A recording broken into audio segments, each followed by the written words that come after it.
فرمایا وَاخْفِضْ لَهُمَا جَنَاحَ الذُّلِّ مِنَ الرَّحْمَةِ وَقُلْ رَبِّ ارْحَمْهُمَا كَمَا رَبَّيَانِي صَغِيرًا۔ وَاخْفِضْ لَهُمَا جَنَاحَ الذُّلِّ، جناح کا مطلب ہوتا ہے ونگز، پر۔ پرندہ جب اڑتا ہے نا تو وہ اپنے پروں کو اوپر کی طرف حرکت دیتا ہے، تو وہ اوپر اڑان بھرتا ہے، لیکن جب وہ نیچے کی طرف آتا ہے نا تو وہ اپنے پروں کو سکیڑتا ہے ایک خاص انداز میں جو اسے سکھایا گیا ہے، تو وہ نیچے کی طرف آتا ہے۔ تو عربی میں اسے کہتے ہیں جناح الذل، یعنی یہ جو پرندہ ہے یہ کیا کر رہا ہے، اپنے بازوؤں کو، یعنی کتنی خوبصورت بات ہے، آپ اس مثال کے اوپر غور کریں، کتنی پیاری مثال، اور کتنے خوبصورت الفاظ میں اللہ تبارک و تعالی نے اس چیز کو بیان فرمایا کہ تم ماں اور باپ کے سامنے جاؤ تو عاجزی کے ساتھ اپنے بازوؤں کو سکیڑو، اکڑو نہ، ان کے سامنے غرور اور تکبر نہ کرو، تم جو بھی ہوتے رہو، ماں اور باپ کے سامنے تم کیا ہو، کچھ بھی نہیں ہو۔ یعنی اس کی تشریح میں اگر ہم یہ کہیں کہ ماں اور باپ کے سامنے عاجزی، انکساری کے ساتھ نگاہیں جھکا کر ابو جی ابو جی، امی جی امی جی، اس طرح کے الفاظ سے اگر ہم ان کو مخاطب کریں، وہ جو کہیں ٹھیک ہے جی ٹھیک ہے، یعنی یہ انداز ہے جو قرآن پاک میں اللہ تبارک و تعالی جناح الذل من الرحمۃ، فرمایا کہ عاجزی کا بازو ان کے سامنے بچھا دو، اور پھر کیا کرو، وقل رب ارحمہما، پھر خالی یہ نہیں ہے، پھر کیا کرو، اللہ کی بارگاہ میں دعا کرو، رب ارحمہما، یا اللہ اے ہمارے رب ان دونوں پر رحم کر،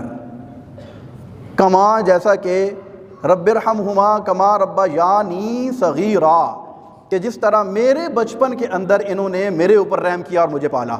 اس طرح میرے رب تو ان پر رحم کر۔ بلی کا بچہ ہوتا ہے نا، بلی کا بچہ، بلی کے ایک دن کے بچے کو آپ ٹیبل کے اوپر رکھ دیں، وہ کیا کرتا ہے، ٹیبل سے گر جاتا ہے۔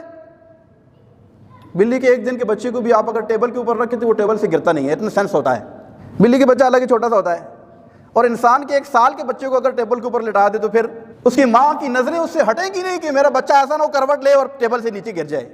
انسان کا بچہ جو ہے یہ بہت کمزور ہے، میں اور آپ یہاں جو بیٹھے ہوئے ہیں نا، اس کے پیچھے بہت زیادہ قربانیاں ہیں، بہت زیادہ کیئر ہے، بہت زیادہ خیال ہے۔ ہم ایسے ہی نہیں اتنے بڑے ہو گئے ہیں، ہمیں کسی نے انگلی پکڑ کر چلنا بھی سکھایا ہے، ہمیں کسی نے بولنا سکھایا ہے۔ ہم توتلی زبان میں بولتے تھے، ہمارے آدھے الفاظ ہماری زبان سے نکلتے تھے، کوئی دیکھ کر ہمیں اپریشیٹ کرتا تھا، ہمیں انکریج کرتا تھا، ہماری حوصلہ افزائی کرتا تھا، کوئی ہمارے سامنے مسکراتا تھا، ہم اور بولتے تھے۔ اس طرح موٹیویٹ کر کے ہمیں بولنا سکھایا ہے کسی نے، ہم خود سے بولنا بھی نہیں جانتے تھے، ہم تو اپنے جسم کے اوپر سے مکھی بھی نہیں اڑا سکتے تھے۔ یہ کوئی ہے کہ جس نے ہمیں پالا ہے، اور اسی پالنے کو اللہ نے فرمایا کما ربیانی صغیرا، جس طرح میرے بچپن کے اندر انہوں نے مجھے پالا ہے، میرے مالک تو بھی ان پر رحم کر۔ ربکم اعلم بما فی نفوسکم ان تکونوا صالحین فانہ کان للاوابین غفورا۔ اور آگے اس بات کا اختتام کہاں پر ہو رہا ہے، کہا کہ اگر بالفرض تمہیں موقع نہیں ملا والدین کی خدمت کا، یا خدا نہ خواستہ تم نے کوئی ایسی بات کی ہے جس سے ان کی دل آزاری ہوئی ہے، تو پھر کیا کرو، ان سے معافی مانگو اور اللہ کی بارگاہ میں توبہ کرو، اللہ توبہ کرنے والوں کو معاف کر دیتا ہے۔ تمہاری فطرت کے اندر ربکم اعلم بما فی نفوسکم، تمہارے اندر کیا ہے، تم کیا سوچتے ہو، تمہارا ذہن کیا ہے، تمہاری نیت کیا ہے۔ جب بھی تم والدین سے بات ہوتی ہے تم جھگڑنے لگ جاتے ہو، بحث و مباحثہ ہو جاتا ہے۔ اگر نیت بھی کرتے ہو کہ نہیں میں والدین کی شان میں گستاخی نہیں کروں گا، پھر جب بات ہوتی ہے تو پھر تم جھگڑ پڑتے ہو، پھر ان کے سامنے ایسی اونچی آواز سے بولتے ہو، پھر ان کی بات نہیں مانتے ہو۔ تو اس کا مطلب یہ ہے کہ تم نے اپنا ذہن ہی نہیں بنایا کہ میں نے ان کو راضی کرنا ہے۔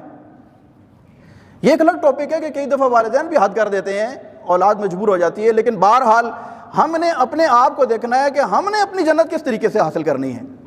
تو فرمایا کہ اگر کبھی انسان ہونے کے ناطے تجھ سے غلطی ہو جاتی ہے، کبھی تو اونچا بول دیتا ہے، کبھی تو والدین کے سامنے ان کی گستاخی یا ان کی دل آزاری کر بیٹھتا ہے، تو کبھی کبھار یا کبھی ایک دفعہ ہوا ہے تو فوراً ان سے معافی مانگ، اللہ تبارک و تعالیٰ تجھے بخش دے گا۔ لیکن یہ نہیں ہے کہ تیرے نفس کے اندر ایسی خباثت ہے کہ تو ہمیشہ والدین سے جھگڑتا ہی رہتا ہے۔ اور جیسا کہ پچھلے جمعے میں نے عرض کیا تھا کہ والدین اتنا ڈرتے ہیں کہ تجھ سے بات بھی نہیں کرتے، کہ بات کریں گے تو آگے سے چلائے گا، یا آگے سے اس کا رویہ ایسا ہے کہ یہ ہمیں ٹیس کرے گا، ہمیں نقصان پہنچائے گا، ہماری دل آزاری کرے گا، ہمیں اذیت دے گا۔